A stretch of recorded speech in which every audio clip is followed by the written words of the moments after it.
Well, COSATU has paid tribute to late anti-apartheid stalwart Aziz Pahad, describing him as a flame that inspired a lot of people.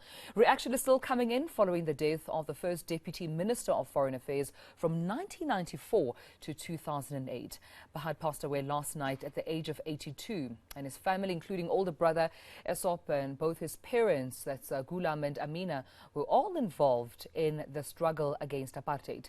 Now, COSATU's parliamentary coordinator Matthew Past joins us now via Zoom to reflect on Pahad's life. And Matthew, thank you so much for your time this morning. Good morning to you. A legacy that Aziz Pahad leaves behind. How will he be remembered? Good morning. Thank you. Look, I think firstly we want to, as COSATU, just offer our condolences to the Pahad family.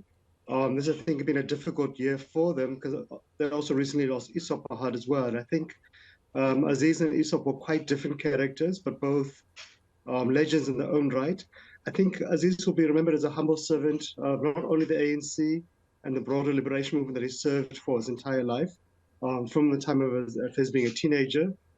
I think he'll be remembered as a person who made great achievements. The Pahads came from Schweizer-Reneke and the then Western Transvaal, or now the Northwest Province. They had to leave as young children to go to Johannesburg because there was no opportunity for kids of Indian descent to get education or high schooling education even in Schweizer-Reneke because of their racist apartheid laws at that stage. Yet the man became a giant in South Africa and across the international scene. He helped to build a formidable international relations machinery in the ANC in exile with very little resources, often at great risk to life and to limb. In post-1994, he became a deputy minister for almost 3 terms under the Madiba and the Mbeki administrations. He really was the architect of our international relations policy for the first decade and a half of our post-1994 democratic breakthrough. And I think under his leadership, South Africa's foreign policy was really widely respected at home and abroad. It was governed by the pillars of non-aligned international relations stance, about advancing South Africa's interests across promoting trade and so forth, but also seeking how South Africa can make a contribution not only to the region, which had suffered greatly during the apartheid regime, but even to help drive the African Renaissance, help to promote peace and stability across the continent, helping South Africa playing a positive role in resolving many conflicts across the continent. I think it really helped to open up South Africa to many parts of the world which historically didn't have a relation with South Africa, whether it is in Latin America or Asia and so forth. And I think maybe one positive thing, which shouldn't even be remarkable, but yet it is that he served the country for many, many decades, including as a deputy minister. Yet he has never had a single scandal against his name. No one ever accused him of corruption or self-enrichment, abuse of power, and so forth.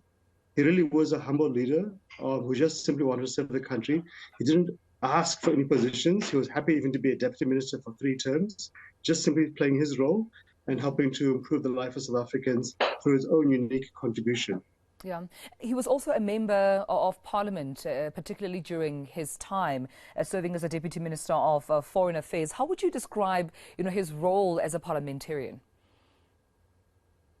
So from day one, under the Mandela and later the Mbeki administrations, he had always been a deputy minister. I think he was one of those deputy ministers who showed respect for the legislature's role, just the oversight and accountability.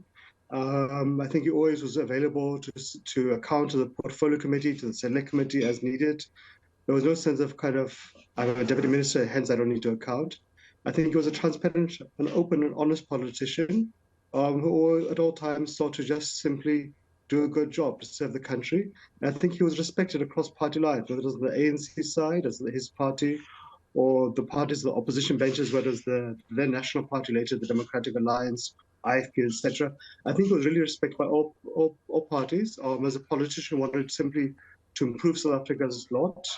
And I think he was open to engagement on many issues. Even within the ANC, he was always respected as an elder, as a hard worker, as a person who was engageable, not a person who was interested in factions or self-promotion or enrichment, etc.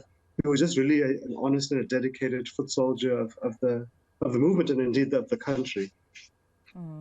Just before I let you go, Aziz Pahad, at the same breath, Matthew was known as a very peaceful man, quite charming as well, quintessential diplomat, as just some of, the ways in which he's been, described. And also in 2008, particularly in September, we know that he was appointed once again by the then president, Jacob Zuma, as one of the government's special envoys for peace in the Middle East in 2014 and 2017. Perhaps briefly talk to us there about that role, as well as being, a special envoy for ACE's candidature on the UN Security Council. What do you think made him the best man for the job to try and be part of those in talks for peace in the Middle East? I think his diplomacy was befitting.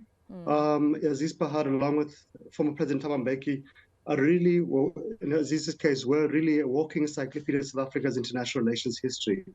The contexts across the region, the continent, across international organizations across the world was unique. They really were legends. So I think it made it easy. When former President Mbeki was president, and he appointed COSATU Dlamini Zuma as Minister for Foreign Affairs, and he had two deputy ministers, Aziz and Su van der Merwe. And Aziz was tasked specifically often to deal with the issues of the Middle East of Asia. So I think it made sense, just be given his unique context there.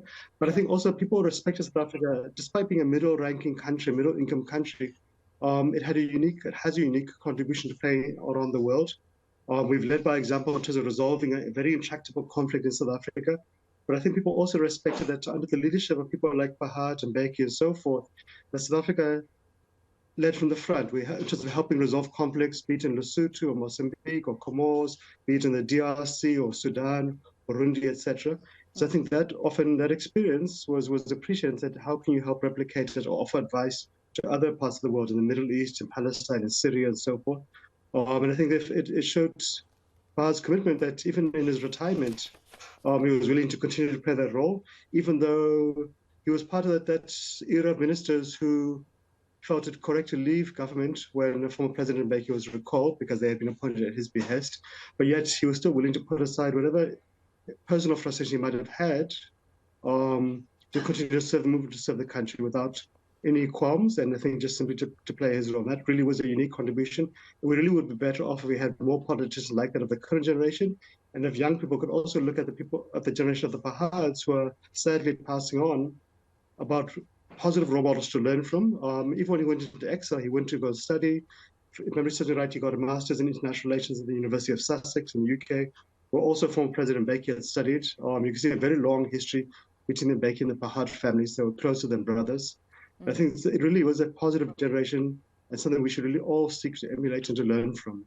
Well, thank you so much, Matthew, for speaking to me about this and also reflecting on the lifetimes of Aziz Pahad. Thank you so much, Matthew Parks, COSATU's parliamentary coordinator, sharing his condolences, but also just telling us more about the legacy that Aziz Pahad leaves behind. He passed away last night at the age of 82.